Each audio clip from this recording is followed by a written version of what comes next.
Good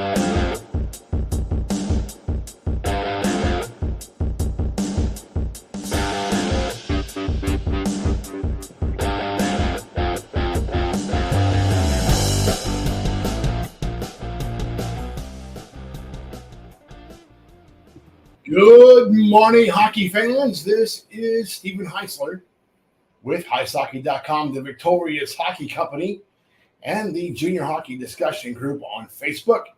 You are watching the Junior Hockey Morning Show. We are on the World Sports Broadcasting Network, WSBN.TV,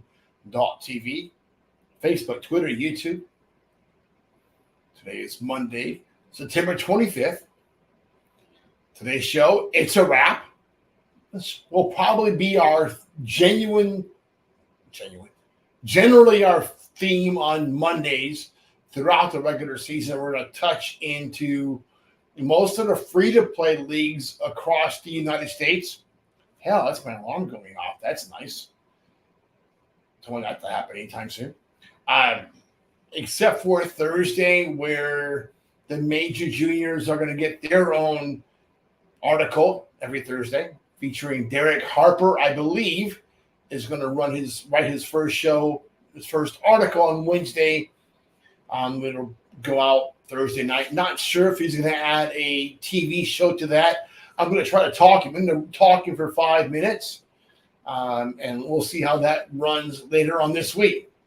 But for now, let's see. Regular season junior hockey action is underway across the continent. From Prince George, British Columbia to Palm Beach, Florida.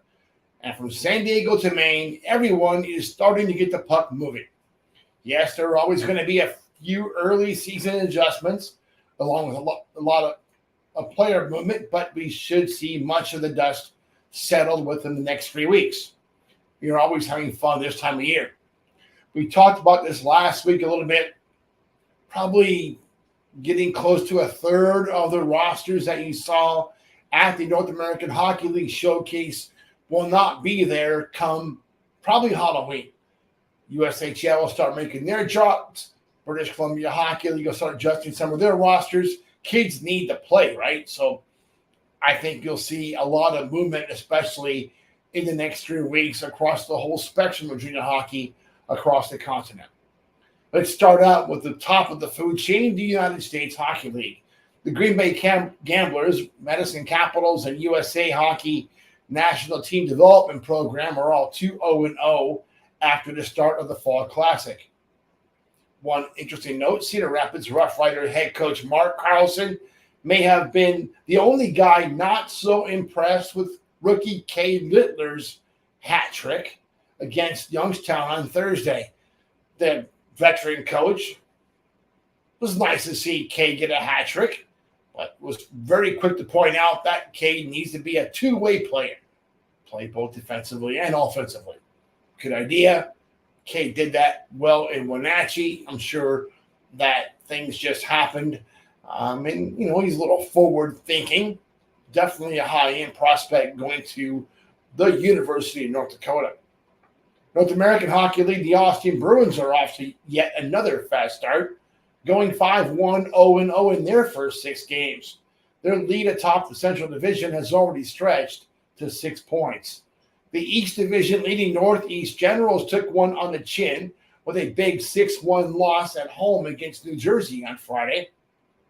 The Gens are a point ahead of the Maryland Black Bears and 2 in front of the Johnstown Tomahawks. The Janesville Jets are leading their way in the Midwest Division with a 5-1-2 record after the weekend home sweep of Anchorage. Kenai River's fast start continues after the road sweep at Springfield. Brown Bear fans, don't get too excited, right? We've seen this before. We've seen Kenai jump out to a fast start earlier in the year, only to be overcome with, what's the word I want to say?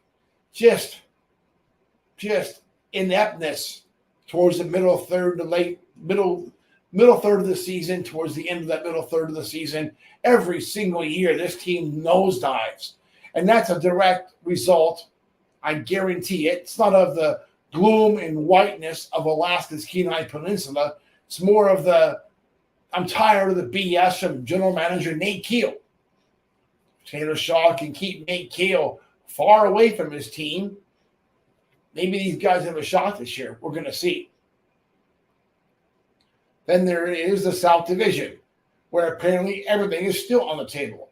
That story starts with Joe Coombs' El Paso Rhinos getting 5 wins in their first 8 games of the season. Shreveport is tied at the top with 10 points with 2 less games played.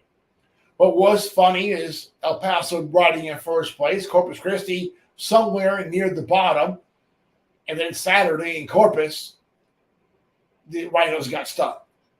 That's what happened Saturday in Corpus after a Friday night win, is because the guys want to go out, they see those brown-eyed girls on the beach, and generally things are a little distracting. Not to say that always happens. Some people are not really impacted much by brown-eyed girls. That's not me. They mess me up every single time. British Columbia Hockey League. It's early, but by all indications, the teams appear to be fairly competitive with one another. There was a lot of speculation before the season started that there would be a wide gap between the haves and have-nots, and that really hasn't been seen after the first week. The Nanaimo Clippers and Surrey Eagles are sitting atop the Coastal Division after the first weekend. We find Salmon Arm and West Kelowna in the same position over in the interior. Alberta Junior Hockey League, despite consistent rumors swirling that as many as 4 current AJHL teams will be jumping to the outlaw BCHL for the 24-25 season, everything in Alberta appears to be functioning normally. The Kamloops Kodiaks, Brooks Bandits, Drumhandler Dragons, and Okotoks Oilers locked together in a 4-1-0 record after the first 5 games of the season. Meanwhile, there has been a lot of noise about this season's version of the Blackfields Bulldogs. New team, 3 years old, nice arena, really nice executive, all pushing everything forward. A lot of success there early on. We'll see what happens this year with Blackfalds. Saskatchewan Junior Hockey League. Speaking of rumors, we are hearing that the SJHL is taking a bold step to eliminate all financial obligations from players by the start of the 24-25 season. This would eliminate any player and billet fees along with generous equipment allowances. If these rumors are true, the SJHL will be putting themselves on an equal platform with the United States Hockey League when it comes to the cost of play. The Melfort Mustangs are the only team with 4 points after the opening weekend of play. Flin Flon Bombers, Weyburn Red Wings, and Yorkton Terriers sit a point behind Melfort. Manitoba Junior Hockey League. While there's a lot of interesting stories coming from the rest of Western Canada, Manitoba has a way of keeping much of the drama to themselves, unless we are talking about Winnipeg. That's a soap opera. Despite the Western Hockey League's ice moving to Wenatchee, Winnipeg folks, diversion from the National Hockey League's Jets, are still 50 Below Sports, Winnipeg Blues, and Freeze. 50 Below was the owner of the Winnipeg Ice that is now in Wenatchee. I can only imagine what kind of season those poor kids are going to have for the rest of this year. The Nightville Nighthawks, Steinbeck Pistons, are sit atop the league at the moment with 2 0-0 records. The Dauphin Kings and Winkler Flyers also picked up wins in their only games of the season. It's Monday. Got that done. Short show. Tomorrow, we'll try to bring a guest in if he's awake. Sometimes I mention his name, and when that happens, he hits the snooze button at just the inappropriate times. Or there's maybe a blizzard that's going to hit his part of the country. So I'm not going to mention his name. I'm not going to jinx it. We're just going to say maybe tomorrow we have a guest. Start getting back to that game again. That should be fun. Until then, hope that you enjoy your morning coffee and have an